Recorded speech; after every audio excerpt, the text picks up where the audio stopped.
ಇದು ಕೆಲಸದ ಮನೆ. ಈ ಪೃಥ್ವಿ ಭಗವಂತನಿ, ಜಗತ್ತೆಲ್ಲ ಆತನ ರಚನಾ. ಈ ಭೂಮಿ ಅವನ ಕರ್ತಾರನ ಕಮ್ಮಟ. ಇದೊಂದು ವರ್ಕ್ಶಾಪ್, ಕೆಲಸದ ಆಗರ, ಇದು ಕರ್ಮಾಗಾರ. ಇಲ್ಲಿ ಏನು ನಡೀತಾ ಇದೆ ಅಂದರೆ ಭಗವಂತನ ಕಾರ್ಯ ನಡೀತಾ ಇದೆ. ಈಗ ಆಗೋದಿಲ್ಲ, ವರ್ಕ್ಶಾಪಕ್ಕೆ ನೀವು ಹೋದರೆ ಎಷ್ಟು ಕೆಲಸ ಮಾಡ್ತಿರ್ತಾರೆ. ಹಳಿವು ಬರ್ತಿರ್ತಾವ, ಅವತರನ್ನ ತೆಗಿತಾರೆ, ಬೀಸ್ತಾರೆ, ಹೊಸವು ಕಟ್ತಾರೆ, ಹೊರಗೆ ಹಾಕ್ತಾರೆ, ಮಾಡೋದಲ್ಲೇ. ಫ್ಯಾಕ್ಟ್ರಿಗಳಲ್ಲಿ ಒಯ್ತಾರೆ, ಏನರೇ ಬದಲು ಮಾಡ್ತಾರೆ, ಹೊಸದ ಹೊರಗೆ ಹಾಕ್ತಾರೆ. ಹಂಗೆ ನಡೆದದ ಈ ಜಗತ್ನ್ಯಾಗ. ಯಾರು ನಡೆಸ್ಯಾರ? ಅವ ಅಷ್ಟು ಗುಪ್ತವಾಗಿ ಅದಾನ, ಅವನೇ ಇದನ್ನೆಲ್ಲ ನಡೆಸ್ಯಾನ. ಅವನಿಗೆ ಕರ್ತಾರ ಅನ್ರಿ ಅಂದ. ಶಿವ ಅಲ್ಲ, ವಿಷ್ಣು ಅಲ್ಲ, ಬ್ರಹ್ಮ ಅಲ್ಲ, ರುದ್ರಲ್ಲ. ಹೆಸರು ನೀವು ಯಾವುದರೇ ಕೊಡ್ರಿ, ಅವ ಕರ್ತಾರ. ಕರ್ತಾರ, creator. He is the creator. Whoever he may be, he is the creator. Give any name to him, he is the creator. ಯಾವ ಹೆಸರು ಕೊಟ್ರೇನು, ಅವ ಕರ್ತಾರ.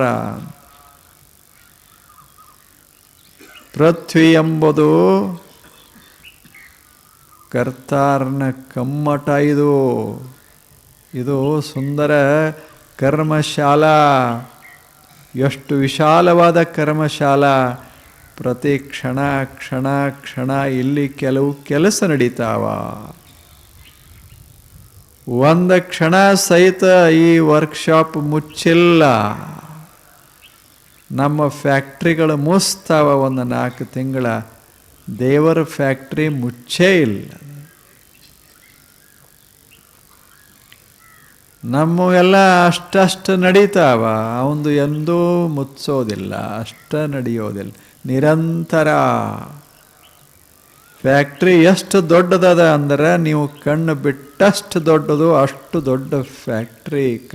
ಕರ್ಮಶಾಲ, ಕರ್ತಾರನ ಕಮ್ಮಟ.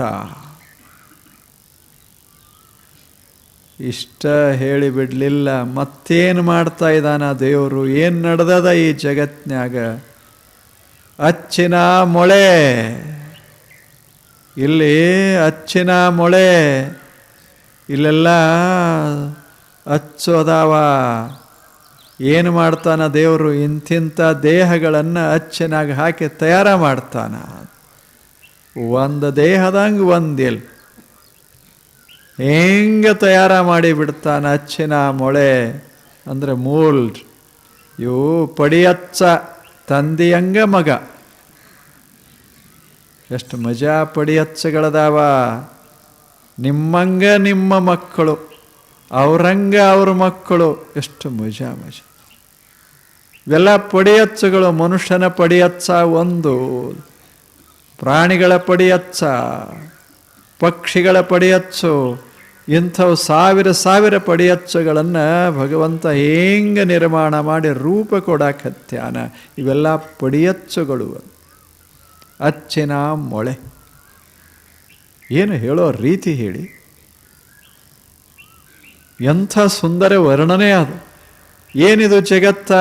ಇದು ಕರ್ತಾರನ ಕಮ್ಮಟ, ಇದು ಅಚ್ಚಿನ ಮೊಳೆ. ಎಷ್ಟು ಚಂದ ರೂಪ ಕೊಡ್ತಾನ ಹೇಳಿ. ಮತ್ತೇನು ಬಣ್ಣ ಕೊಡ್ತಾನ? ಅಚ್ಚ ಮಾಡಿ ಅದಕ್ಕೆ ಒಂದು ಚಂದ ಬಣ್ಣ ಕೊಟ್ಟು, ಸಣ್ಣದಿದ್ದ ಅದಕ್ಕೆ ಕೊಟ್ಟು ಹಿಂಗೆ ಬೆಳೆದು ಹೋಗುವಂತ ಮಾಡಿ ಬಿಡ್ತಾನೆ. ಅದು ಬೆಳೆದು 6 ಫೂಟ್ ಆಗ್ತದೆ ಅಷ್ಟೇ, 7 ಫೂಟ್ ಆಗೋದಿಲ್ಲ. ಅದು ಮಜಾ. ಎಲ್ಲ ಎಷ್ಟು ಚಂದದ. ಏನು ನಿಯಂತ್ರಣ ಹೇಳಿ. ಯಾಕೆ ಬಲಗೈ 1 ಕಿಲೋಮೀಟ್ರ್ ಯಾಕೆ ಆಗಬಾರ್ದು? ಕಣ್ಣು ಒಂದು 4 ಹೆಚ್ಚು ಕಡಿಮೆ ಯಾಕೆ ಆಗಬಾರ್ದು? ಏನೂ ಆಗೋದಿಲ್ಲ. ಅಷ್ಟ 2 ಕಣ್ಣ, 2 ಕೈಯ, 2 ಸಮಾನ, ಕಾಲು ಸಮಾನ. ಎಷ್ಟು ಮಜಾ ಅದ. ಪಡಿಯಚ್ಚ ಎಷ್ಟು ಚಂದದ ಹೇಳಿ. ತಂದೆ ತಾಯರಿಗೆ ತಮ್ಮಂಗ ತಮ್ಮ ಮಕ್ಕಳಿದ್ರೆ ಎಷ್ಟು ಆನಂದ ಆಗ್ತದೆ. ಪಡಿ ಹಚ್ಚೋ, ಸ್ವಲ್ಪ ಏನ್ರ ಇವ್ರು ಕೆಂಪಿದ್ದು ಅವು ಕಪ್ಪು ಬಂದು ಅಂದ್ರೆ ತಾಪಸರುವ ಪಡಿ ಹಚ್ಚಿ ಕೆಟ್ಟದ ಅಂತ ಅದರ ಒಮ್ಮೊಮ್ಮೆ ಆಗ್ತದೆ. ಪಡಿ ಹಚ್ಚು ಮಾಡುವಾಗ ಸ್ವಲ್ಪ ಹೆಚ್ಚು ಕಡಿಮೆ ಆಗ್ತಿರ್ತದೆ. ಆದರೆ ದೇವ ಎಂಥ ಪಡಿ ಹಚ್ಚು ಮಾಡಿದಾನ ಹೇಳಿ. ಏಡಿ ಹಂಗೆ, ಅವತರ ಮಕ್ಕಳು ಹಂಗೆ. ತಾಯಿ ಏಡಿನೂ ಅಡ್ಡ ಅಡ್ಡ ಹೋಗೋದು, ಮಕ್ಕಳು ಅವೇ ಅಡ್ಡ ಅಡ್ಡ ಹೋಗೋದು. ಎಷ್ಟು ಮಜಾ ಅದ ಹೇಳಿ. ಎಂಥದು ಅಚ್ಚಿನ ಮೊಳೆ. ಶಬ್ದ ಹೆಂಗೆ ಸಾಹಿತಿ ಆತ, ಏನು ಶಬ್ದದ ಮೇಲೆ ಹಿಡ್ತಾ, ಏನು ರಚನಾ ಹೇಳಿ. ಅಚ್ಚಿನ ಮೊಳೆ. ಮುಂದೆ ಇನ್ನೊಂದು ಮಾತು ಹೇಳ್ದ, ಬಾಣಸದ ಮನೆ ಅಡಿಗೆ ಮನಿ ಅಂತ. ಜಗತ್ತಂದ್ರೆ ಭಗವಂತನ ಅಡಿಗೆ ಮನಿ. ಅಡಿಗೆ ಎಷ್ಟು ಚಲೋ ಮಾಡ್ತಾನ ಆತ. ನಮ್ಮ ಅಡಿಗೆ ಯಾವುದು? ಅವನ ಅಡಿಗೆ ಮಾವಿನ ರಸ ಅಡಿಗೆ ಅಲ್ಲೇನದು ಎಷ್ಟು ಚಲೋತಾಗಿ ಕುದಿಸಿ ಮಾಡಿ ಮಸ್ತಾಗಿ ಅದ್ರಾಗ ಏನು ಹಾಕಬೇಕು, ಎಷ್ಟು ಸವಿ ಹಾಕಬೇಕು, ಎಷ್ಟು ಹುಳಿ ಹಾಕಬೇಕು, ಮತ್ತೇನೇನು ಪ್ರೋಟೀನ್ಸ್ ಕೂಡಿಸ್ಬೇಕು, ಫ್ಯಾಟ್ ಅದೇನದ ಏನೆಲ್ಲ ಕೂಡಿಸ್ಬೇಕು, ಎಲ್ಲ ವಿಟ್ಯಾಮಿನ್ಸ್ಗಳನ್ನು ತಯಾರು ಮಾಡಿ ಹಿಂಗೆ ಒಂದು ಪ್ಯಾಕ್ ಮಾಡಿ ಇಟ್ಟ ಮಾವಿನ ಹಣ್ಣು. ಇದು ಬಾಣಸದ ಮನೆ. ಪರಮಾತ್ಮ ಇಲ್ಲಿ ಅಡಿಗೆ ಮಾಡಕ್ಕೆ ಹತ್ಯಾನ. ಎಂಥೆಂಥ ಅಡಿಗೆಗಳು, ಒಂದು ಸಣ್ಣ ಹಣ್ಣುಗಳು, ದೊಡ್ಡ ಹಣ್ಣುಗಳು, ಇಲ್ಲೇನು ಎಷ್ಟು ಮಜಾ ಹಣ್ಣುಗಳು, ಏನು ಕಾಯಿಗಳು, ಏನು ಲತೆಗಳು, ಎಷ್ಟು ಪ್ರಕಾರ ಅಡಿಗೆ ಮಾಡಿದಲ್ಲ. ಮನುಷ್ಯ ಮೊದಲಿನಿಂದಲೂ ಅಡಿಗೆ ಮಾಡ್ಕೋತಾ ಬಂದಿದ್ದೇನು ಒಲ್ಯಾಗ? ಏನಿಲ್ಲ, ಇದ್ದದ್ದ ತಿಂದಿದ್ದ. ಈಗಲೂ ಪ್ರಾಣಿಗಳು ಏನು ಅಡಿಗೆ ಯಾವ ಕಿಚನ್ನು ಈ ಜಗತ್ತಿನಾಗಿಲ್ಲ. ಭಗವಂತನ ಕಿಚನ್ನೇ ಕಿಚನ್. ಮನುಷ್ಯ ಬಂದ ಬಳಿಕ ಪ್ರತಿಯೊಂದು ಮನೆಗೂ ಒಂದು ಕಿಚನ್ ಬಂತು. ಅವಂದೇ ಅಡುಗೆ ತಂದು ಇಲ್ಲಿ ಮತ್ತೊಂದಿಟ್ಟು ಕುದಿಸಿ ಮಾಡಿ ಅದನ್ನು ಮಾಡಿ ಇದನ್ನು ಮಾಡಿ ತನಗೆ ಹೆಂಗೆ ಬೇಕು ಹಂಗೆ ಮಾಡಿಕೊಂಡು ಅಷ್ಟೇ. ಅದರ ಮೂಲ ಅಡಿಗೆ ಅವಂದು, ಕಬ್ಬು ಅವಂದು, ಒಳಗಿನ ಸಕ್ಕರೆ ಅವಂದು. ನಿಮ್ಮದು ಬರೇ ಏನು ಅದ್ರಾಗಿಟ್ಟು ಹಾಕೋದು ಇದ್ರಾಗಿಟ್ಟು ಹಾಕೋದು. ಏನು ರುಚಿ ಮಾಡ್ತಾರೆ ಅಡಿಗೆ ಅಂದರು. ಸಕ್ಕರೆ ಅಲ್ಲೇ ದೇವರು ಮಾಡಿದ, ಎಷ್ಟು ಚಂದ ಮಾಡಿದ. ದ್ರಾಕ್ಷಿ ಎಷ್ಟು ಮಜಾ ಮಾಡ್ಯಾನ. ಸುಮ್ಮನೆ ನೋಡಿ ಏನು ಪ್ಯಾಕಿಂಗ್ ಎಷ್ಟು ಚಂದ. ಯಾರೇ ಹಂಗೆ ಮಾಡೋಕ್ಕಾಗ್ತದೇನು? ಏನು ಪ್ಯಾಕು, ಒಳಗೆ ಎಂಥ ರಸ. ಸುಮ್ಮನೆ ಅದನ್ನು ಭೂಮಿಯಾಗಿಟ್ರೆ ಮತ್ತು ಇಂಥದೇ ಒಂದು ಗಿಡ, ಮತ್ತು ನಾವು ತಿಂದ್ರೆ ಮೈಯಾಗ ಒಂದಿಟ್ಟು ಕಾವು. ಏನು ಮಜಾ ಅದು. ನಾವೇನು ಮಾಡಿದೆವು ಅಂದ್ರೆ ಅದನ್ನು ತಗೊಂಡು ಅದರ ರಸ ತೆಗೆದು ಅದನ್ನು ಕಿವುಚಿ ಆ ಬಳಿಕ ಅದಕ್ಕೆ ಹುಳಿ ಹಾಕಿ 1 ತಾಸು ಬಿಟ್ಟು, ಅಲ್ಲ 1 ವರ್ಷ ಬಿಟ್ಟು, ಕೆಟ್ಟದೊಂದು ವಾಸನೆ ಬಂದ ಬಳಿಕ ಅದನ್ನು ತೆಗೆದು ರಸ ಮಾಡಿ. It is the creation of a man.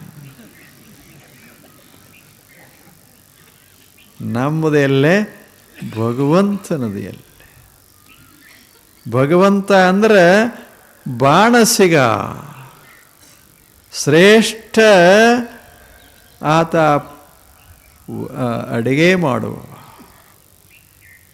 ಬಾಣಸದ ಮನೆ, ಜಗತ್ತೆಲ್ಲ ಬಾಣಸದ ಮನೆ. ಈ 3 ಕೆಲಸ ದೇವರು ಮಾಡ್ತಾ ಇದ್ದಾನ ಅಂತ ಪ್ರತಿ ಕ್ಷಣ. ಇದು ಅಲ್ಲಮಹಾಪ್ರಭು ಹೇಳೋದು. ಮಾವ ಇಲ್ಲಿ ಕೆಲಸ ವಸ್ತುಗಳನ್ನು ತಯಾರು ಮಾಡ್ತಾನೆ, ಬೇರೆ ಬೇರೆ ಬೇರೆ ವಸ್ತುಗಳು ತಯಾರು ಮಾಡ್ತಾನೆ. ಆ ಬಳಿಕ ವ್ಯಕ್ತಿಗಳನ್ನು ತಯಾರು ಮಾಡ್ತಾನೆ, ಪಡಿಯಚ್ಚ ಹಾಕ್ತಾನೆ. ಆ ನಂತರ ತಿನ್ನಕ ಈ ಜಗತ್ತಿನಲ್ಲಿ ಸಣ್ಣ ಪ್ರಾಣಿಗಳಿಗೆ ದೊಡ್ಡ ಪ್ರಾಣಿಗಳಿಗೆ ಎಲ್ಲದಕ್ಕೂ ಆಹಾರ ತಯಾರು ಮಾಡ್ತಾನೆ. ನಾವು ನಮಗಷ್ಟ ಮಾಡ್ಕೋತೀವಿ.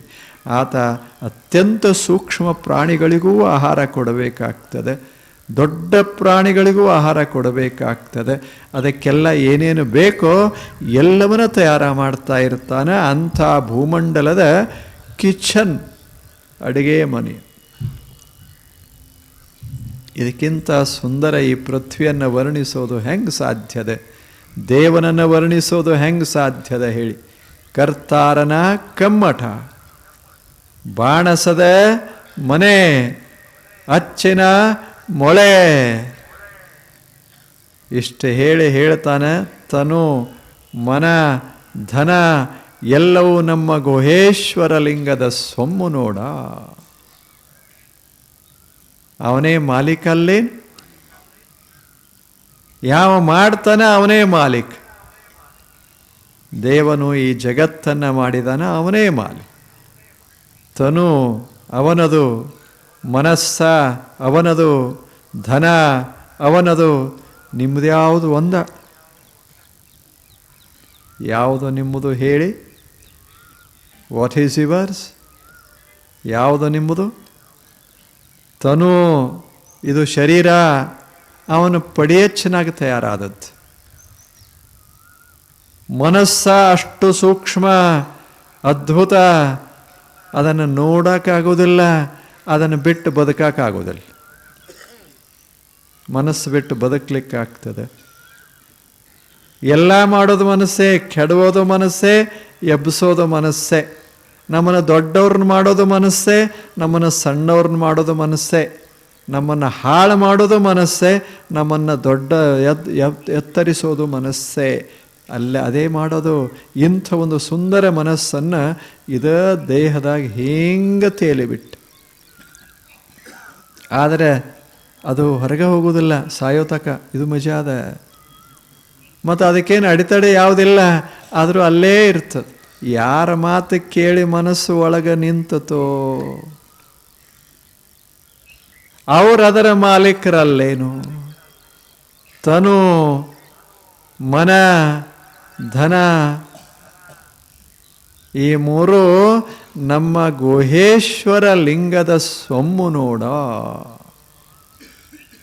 ತನುಮನ ಧನಗಳೆಲ್ಲವೂ ನಮ್ಮ ಗುಹೇಶ್ವರ ಮತ ಎಲ್ಲದಾನ? ಎದ್ಯಾಗದಾನ. ಎದ್ಯಾಗದಾನ. ಎದ್ಯಾಗಿರುವಂಥ ಭಗವಂತನ ದೇಹ ಇದು, ಅವನದೇ ಮನಸ್ಸ ಇದು, ಅವನದೇ ಹೊರ ಸಂಪತ್ತ ಇದು. ನಿಂದ ಏನದ ಹೇ? ಮತ್ತು ದೇವನೇ ಇಷ್ಟು ಅಡಿಗೆ ಮಾಡ್ತಾನ, ಬಾಣಸಿಗಾಗ್ಯಾನ. ಆ ಬಳಿಕ ಶರೀರಗಳಂಥ ಸುಂದರ ಸುಂದರ ಎಲ್ಲ ಕಲಾಕೃತಿಗಳನ್ನು, ಇವೆಲ್ಲ ಮೂರ್ತಿಗಳನ್ನು ತಯಾರ ಮಾಡ್ತಾನ, ಶಿಲ್ಪಿಯಾತ. ಆನಂತರ ಕರ್ತಾರನ ಕಮ್ಮಟ ಎಂಜಿನಿಯರ್ ಆತ. ಒಂದು ಕಡೆ ಅಭಿಯಂತ, ಇನ್ನೊಂದು ಕಡೆ ಶಿಲ್ಪಿ, ಮತ್ತೊಂದು ಕಡೆ ಅಡಿಗೆ ಮಾಡುವಂಥ ಬಾಣಸಿಗ. ಇದು ನಮ್ಮ ಭಗವಂತ. ಇಲ್ಲಂತ ಹೆಂಗೆ ಹೇಳೋರು? ಯಾವರೇ ಅದಾನಂದ್ರೆ ಇಲ್ಲಂತ ಹೇಳ್ಬೋದು. ಇವೆಲ್ಲ ನಡೀತಾವಲ್ಲ, ಅದು ಹೇಳಿ. ಅವನೇ ದೇವರು. ನೀನು ಇಲ್ಲ ಅಂಥೇಳು, ಮುಗಿಸೇ ಬಿಡ್ತ. ನೀನೊಂದು 4 ವರ್ಷ ಬದುಕು ಹೋಗು ಅಂತ ಅಷ್ಟೆ. ಅದ ಅಂಥೇಳು, ಆನಂದ ಪಡು, ಇಲ್ಲಿಕಂದ್ರೆ ಹೋಗು ಅಂತ. ಮಜಾದ ಈ ಜಗತ್ತು. ಇಂಥ ಜಗತ್ನ್ಯಾಗ ಭಗವಂತ ಕೆಲಸ, ಅವನೇ ಇಷ್ಟು ಸುಂದರ ಕೆಲಸ ಮಾಡಾಗ ಮನುಷ್ಯನೇ ಕೆಲಸ ಇಲ್ಲದೆ ಇರಬೇಕಂತೀಯಲ್ಲ. ನಿನಗೆ ಹೆಂಗೆ ಸಮಾಧಾನ ಸಿಗೋದು ಹೇಳು? ನೀನು ಅಡಿಗೆ ಮಾಡು. ದೇವರು ಒಲಿಬೇಕಾದ್ರೆ ದೇವರು ಏನೇನು ಮಾಡ್ತಾನೆ ಅದನ್ನು ನಾವು ಮಾಡಬೇಕಲ್ಲ. ದೇವರು ಅಡುಗೆ ಮಾಡ್ತಾನೆ ಮಸ್ತ, ನಾವು ಚಲೋ ಚಲೋ ಅಡುಗೆ ಮಾಡಬೇಕು. ಮಾಡಿ ಅವನೇ ತಿನ್ನೋದಿಲ್ಲ, ಹಂಗೆ ನಾವು ನಮ್ಮದ ತಿನ್ನಬಾರ್ದಷ್ಟೆ. ಅಷ್ಟು ಮಜಾ ಇಲ್ಲ. ಅಡುಗೆ ಮಾಡಿ ಅವ ತಿಂತಾನೇನು? ಹಣ್ಣು ಮಾಡಿ ಅವನ ತಿನ್ನಕ್ಕೆ ಕೂತಿದ್ರೆ ಈ ಜಗತ್ತಿನಾಗ ಹಣ್ಣು ಉಳಿತಿರ್ಲಿಲ್ಲ. ಮಾಡ್ತಾನೆ, ಒಂದು ಹಣ್ಣು ತಿನ್ನೋದಿಲ್ಲ, ತಿನ್ನಕ್ಕೆ ಹಿಂಗೆ ಹರುತ್ತಾನೆ. ಹಂಗೆ ನಾವು ಮಾಡೋದದ ಅವನಿಗೆ ಪ್ರಿಯ ಆಗಬೇಕಾಗಿತ್ತು ಅಂದರೆ, ನಮ್ಮ ಜೀವನ ದಿವ್ಯ ಆಗಬೇಕಾದ್ರೆ ನಾವು ಒಂದಿಷ್ಟು ನಾವ ತಿನ್ನಬಾರದಷ್ಟು. ಮಾಡೋದದ 4 ರೊಟ್ಟಿ ಮಾಡಿ 3 ರೊಟ್ಟಿ ನಾವು ತಿಂದು 1 ರೊಟ್ಟೆರೆ ಎಲ್ಲರೆ ಸುಮ್ಮನೆ ಅದು ವೈಶಿಷ್ಟ್ಯ, ಅದು ಕರ್ಮಯೋಗ. ಕರ್ಮ ಹೆಂಗೆ ಮಾಡಬೇಕು, ಕೆಲಸ ಹೆಂಗೆ ಮಾಡಬೇಕಂತ ಶಿಷ್ಯ ಕೇಳ್ಯಾನ. ಇದು ಹಿಂಗೆ ಮಾಡೋದು. ಹೆಂಗೆ ದೇವ ಅಡಿಗೆ ಮನೆಯಾಗ ಮಾಡ್ದಂಗೆ, ದೇವ ಅಭಿಯಂತಾಗಿ ಕಟ್ಟದಂಗೆ, ದೇವರು ಶಿಲ್ಪಿಯಾಗಿ ರೂಪ ಕೊಟ್ಟಂಗೆ ನಾವು ಮಾಡು. 3 ಕೆಲಸ ಮಾಡಬೇಕು. ಇವೇ ಸುಂದರ ಕರ್ಮಗಳು. ಮಾಡಿ ನೀಡಬೇಕು. ಆ ಬಳಿಕ ಶಿಲ್ಪಗಳನ್ನು ಮಾಡಿ ಸುಂದರ ಸುಂದರ ಆ ಮೂರ್ತಿಗಳನ್ನು ತಯಾರು ಮಾಡಿ ಅವುಗಳನ್ನು ಜಗತ್ತಿನಲ್ಲಿ ಹೀಗೆ ಬಿಟ್ಟು ನೋಡಿ ಸಂತೋಷ ಪಡಬೇಕು. ವಸ್ತುಗಳನ್ನು ನಿರ್ಮಿಸಿ ಜಗತ್ತನ್ನು ಶ್ರೀಮಂತ ಮಾಡಬೇಕು. 3 ಕೆಲಸ ಮಾಡಬೇಕು ಶಿಷ್ಯನೇ. ಆ ಕೆಲಸಗಳೇ ನಮ್ಮ ಜೀವನಕ್ಕೆ ದಿವ್ಯತೆಯನ್ನು ತಂದು ಕೊಡ್ತಾವ. They divinise our life. ನಮ್ಮ ಬದುಕ ಅದು ಪವಿತ್ರ ಆಗ್ತದೆ ಯಾವಾಗ ಈ 3 ಕೆಲಸ ಮಾಡಿದ್ರೆ. ನಾವೇನು ತಿಳ್ಕೊಂಡೀವಿ, ಅಡುಗೆ ಮನೆ ನಮ್ಮದಲ್ಲ ಅಂತ. ದೇವರೇ ಅಡುಗೆ ಮಾಡುವಾಗ ನೀ ಯಾರು? ಅವನೇ ಅಡುಗೆ. ನಮಗೆಲ್ಲ 3 ಬೇಕು. ಚಲೋ ಚಲೋ ಮೂರ್ತಿ ತಯಾರು ಮಾಡೋಕ್ಕೆ ಬರಬೇಕು, ಚೆನ್ನಾಗಿ ವಸ್ತುಗಳನ್ನು ತಯಾರು ಮಾಡೋಕ್ಕೆ ಬರಬೇಕು, ಇದೊಂದಿಷ್ಟು ಮಾಡಿ ನೀಡಕ್ಕೆ ಬರಬೇಕು. ಹಾಗಿತ್ತು ಅಂದರೆ ಜೀವನ ಸಮೃದ್ಧವಾಗ್ತದೆ. ಇದು ಕರ್ಮಯೋಗ. ಅವ ಹೆಂಗೆ ಮಾಡ್ತಾನೆ ಹಂಗೆ. ಮಾಡಿದ್ದೆಲ್ಲ ನಮ್ಮದೇ ಅಲ್ಲ, ನಾವು ಮಾಡಿದ್ದೂ ಕೂಡ ನಮ್ಮದೇ, ಪೂರ್ಣ ನಮ್ಮದೇ ಅಲ್ಲ, ಅರ್ಧಂಬರ್ಧ ನಮ್ಮದು. ಕಲ್ಲು ನಮ್ಮದಲ್ಲ, ಮೂರ್ತಿ ನಮ್ಮದು. ಧಾನ್ಯ ನಮ್ಮದಲ್ಲ, ರೊಟ್ಟಿ ನಮ್ಮದು. ಟೇಬಲ್ ನಮ್ಮದು, ಆದರೆ ಕಟ್ಟಿಗೆ ನಮ್ಮದಲ್ಲ. ಮಜಾ ಇಲ್ಲ. ಮೂಲ ವಸ್ತು ನಮ್ಮದಲ್ಲ, ರೂಪ ನಮ್ಮದಷ್ಟೆ. ಅದಕ್ಕೊಂದು ಹೆಸರ ಕೊಟ್ಟೇವಿ, ಹೆಸರ ನಮ್ಮದು. ಅಷ್ಟಕ್ಕೆ ನಾವು ಮಾಲೀಕರು. ಬಹಳ ಹಚ್ಚಿಕೊಂಡೇವಿ ಅಂದ್ರೆ ನಾವು ಕರ್ಮ ಬಂಧನದೊಳಗೆ ಸಿಕ್ಕಾಕ್ಕೋತೇವಿ. ಸುಮ್ಮನೆ ಇರಬೇಕು, ಕೆಲಸ ಮಾಡಬೇಕು. ಅವ ಹೆಂಗೆ ಮಾಡ್ದ ಹಂಗೆ ಮಾಡಬೇಕು, ಮಾಡ್ತಾ ಇದ್ದಾನೆ ಹಂಗೆ ಮಾಡಬೇಕು, ಸಾಯೋತಕ ಮಾಡಬೇಕು. ಏನು ಸಾಧ್ಯದ ಅದನ್ನು ಮಾಡಬೇಕು. ಎಷ್ಟು ದಿವಸ ಮಾಡಲಿ ಅಂತಲ್ಲ, ಎಷ್ಟೇ ದಿವಸ ಮಾಡು. ಬೇಜಾರಾದ್ರೆ ಅದನ್ನು ಬಿಡು, ಇನ್ನೊಂದು ಕೆಲಸ. 58 ವರ್ಷ ಅಂತಾರೆ, ಈಗ 60 ವರ್ಷ ಅಂತಾರೆ ಪೆನ್ಷನ್ ಆಗಲಿಕ್ಕೆ. 60 ವರ್ಷ ಆದ ಕೂಡಲೇ ಹೊರಗೆ ಬಂದು ಮಕೋಬೇಡ. ಮಲಗದೆ ಅಂದರೆ ಹೋಗೇ ಬಿಡ್ತೀಯ. ಮಾಡು, ಬದಲು ಮಾಡು ಅಂತ ನಿನಗೆ ಏನು ತಿಳಿತದ ಮಾಡ್ಕೋತ ಹೋಗುವಂಥ ಪೆನ್ಷನ್ ಕೊಟ್ಟಾರೆ ವಿನಃ ನೀನು ಹೋಗೇ ಬಿಡಂತ ಅವ್ರು ಪೆನ್ಷನ್ ಕೊಟ್ಟಿಲ್ಲ. ನಮ್ಮ ಕೆಲಸ ಸಾಕು, ಇನ್ನು ಮಂದಿ ಕೆಲಸ ಮಾಡು. ನೀನು ಹೊಟ್ಟೆಗೆ ಇಷ್ಟು ದಿವಸ ಮಾಡದೆ ಇನ್ನೊಂದಿಷ್ಟು ಸುತ್ತಿದ್ದವ್ರಿಗೆ ಒಂದಿಟ್ಟು ಮಾಡು. ಎಷ್ಟು ದಿವಸ ತಗೊಂಡು ಕೆಲಸ ಮಾಡದೆ ಇನ್ನು ಹಂಗೆ ಮಾಡಬೇಡ. ಸುಮ್ಮನೆ ಕೊಡೋ ಕೆಲಸ ಮಾಡು. ಸಂಗೀತ ಇದ್ರೆ ಸುಮ್ಮನೆ ಹಾಡು ಮಾಡು. ಒಂದಿಷ್ಟೇನ್ರೆ ಬರ್ತತ್ತು ಅಂದರೆ ಕಲ್ಸಕ್ಕೆ ಬರ್ತತ್ತಂದ್ರೆ ಪುಕ್ಕಟ ಕಲಸೊಂದಿಷ್ಟು. ಮತ್ತೇನ್ರೆ ಮಾಡಲಿಕ್ಕೆ ಬರ್ತತ್ತಂದ್ರೆ ಸಾದಾ ಮಾಡು. ಗಳಿಸೋದು 60, ನಂತರ ಸುಂದರವಾದ ಅನುಭವಗಳನ್ನು ಹಂಚಿಕೊಂಡು ಜಗತ್ತನ್ನು ಶ್ರೀಮಂತ ಮಾಡೋದು. ಆಗ ಮಾಡೋದಕ್ಕೆ ಜೀವನ, ಕರ್ಮಜೀವನ, ಕರ್ಮಯೋಗ ಜೀವನ ಅಂತ. ಎಷ್ಟು ಚೆನ್ನಾಗಿದೆ ಇದು ಕರ್ಮಯೋಗ. ಹಾಗೆ ಮಾಡೋದು. ದೇವ ಇದು ಕರ್ಮ ಪೃಥ್ವಿ ಕರ್ತಾರನ ಕಮ್ಮಟ ಇರೋದರಿಂದ ಇಲ್ಲಿ ಇರುವವರು ದೇಹ ಬಿಡೋತಕ ಕೆಲಸ ಮಾಡಬೇಕಾಗ್ತದೆ. ಅಂದರೆ ಈ ಜೀವನಕ್ಕೊಂದು ಸೊಬಗ ಬರ್ತದೆ. ಸುಮ್ಮನೆ ಮಾಡ್ಕೋತಿರೋದು ಸಾಧ್ಯ ಆಗುವಷ್ಟು ಮಾಡೋದು. ಕಣ್ಣು ನೋಡ್ತಾ ಇರೋ ತಕ ನೋಡೋದು, ಕಿವಿ ಕೇಳಲಿಕ್ಕೆ ಸಾಧ್ಯ ಇರೋ ತಕ ಕೇಳೋದು, ಕೈಯಲ್ಲಿ ತ್ರಾಣ ಇರೋ ತಕ ಕೆಲಸ ಮಾಡೋದು, ಮಾತು ಬರೋ ತಕ ಮಾತನಾಡೋದು. ಇಲ್ಲೇ ಮಾಡೋದು. ಆದರೆ ಏನೇ ಮಾಡಲಿ ಜಗತ್ತನ್ನು ಕೆಡಿಸಬಾರ್ದು, ಹಂಗೆ ಕೆಲಸ ಮಾಡಿರಬೇಕಿಲ್ಲ ಅಷ್ಟೆ. ಚಂದ ಚಂದ ಕೆಲಸ ಮಾಡ್ಕೋತ ಹೋಗೋದು. ಬರೀಬೇಕು ಚಿತ್ರಗಳನ್ನು, ಆದರೆ ಏನರೇ ರಾವಣನ ಬರೀಬಾರ್ದು ಅಷ್ಟೆ. ಚಿತ್ರ ಬರೆಯೋದು ಚಂದ ಚಂದ, ಜೀವನದ ಚಿತ್ರ ಬರೆಯೋದು, ಬರೀ ಅದನ್ನು ಬರೀಬಾರ್ದು. ಯಾವಾಗರೇ ಒಮ್ಮೆ ರಾಮಾಯಣ, ಯಾವಾಗಲೂ ದಿನಾನೂ ರಾಮಾಯಣ ಬರೆಯೋದೇನು? ಏನೋ ಅಕಸ್ಮಾತ್ ಒಂದು ಸಲ ರಾಮನ್ನ ಬರೆದ, ರಾವಣನ ಬರೆದ, ಮುಗಿಸಿಬಿಡೋದು. ಆದರೆ ಉಳಿದು ಇಲ್ಲೇನು? ಹಕ್ಕಿ ಪಕ್ಕಿಗಳಿಲ್ಲೇನು? ಹೊಳೆಯ ಹಳ್ಳಗಳಿಲ್ಲೇನು? ಹೂವು ಹಣ್ಣುಗಳಿಲ್ಲೇನು?